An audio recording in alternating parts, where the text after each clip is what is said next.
In case you missed it, PARALIVES is coming in early access in 2025. For a game that's been on a lot of people's radar for a very long time, this is some really big news. PARALIVES even had its own fair share of deniers. They were the flat earthers of the life sim world. That's right, there were people who believed this entire game was a scam. I hope they can now rest easy and go try to find out if EA is being run by lizard peoples. I don't fucking know. That I know. But the PARALIVES team didn't just announce the early access release, they also made perhaps an even bigger announcement that future expansions, DLC, and content for PARALIVES will always be completely free.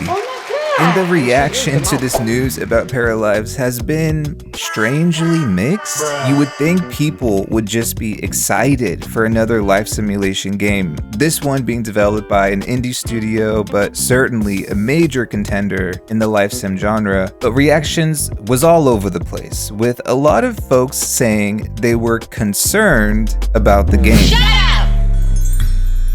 Particularly as it pertains to the free DLC of it all. Concerned. My psychiatrist loves that word. But my first reaction upon seeing people express worry about free DLC was like, are you okay, Cass? Are you guys like all millionaires?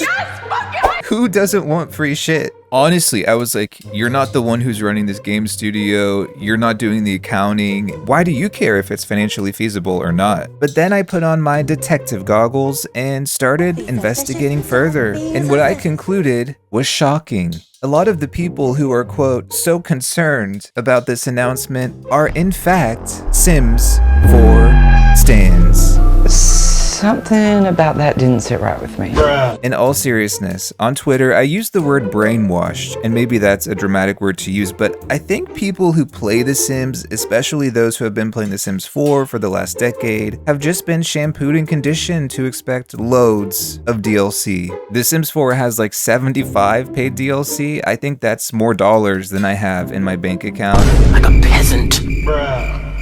Because you are a girl.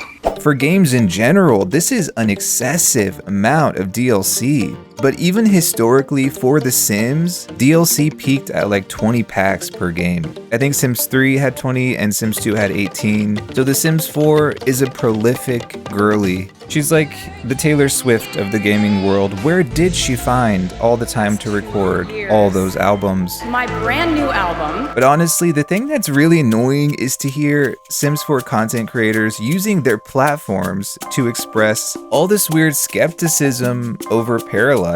Again, this is an indie game developed by a small team, yet those same creators simultaneously turn a blind eye to the egregious DLC model of The Sims 4, a game developed by a multi-billion-dollar corporation. Again, are you okay, Cass? Is PARALIVE's decision really that bad? And why are we not celebrating the fact that they're not being greedy AF? PARALIVES is not the first game to take this approach, and it won't be the last. Others have wisely pointed out that similar models have been followed for games like No Man's Sky, Stardew Valley, Hollow Knight, Terraria. All of these are games that released with the base game and followed up with free DLC and updates. This is something to be admired, and it's such a far cry from the greed and exploitation that we see from most major video game companies today that maybe for some people it makes them uncomfortable and I guess, quote, concerned? I still don't fucking get it.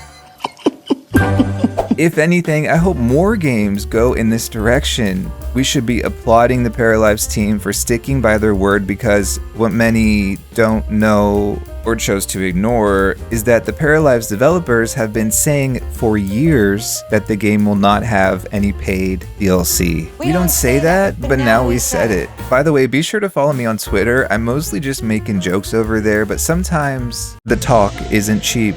Because I'm keeping The Sims 4 stands in check. What I mean by this is Hillary Clinton. Man, I wouldn't want to be in her shoes after this.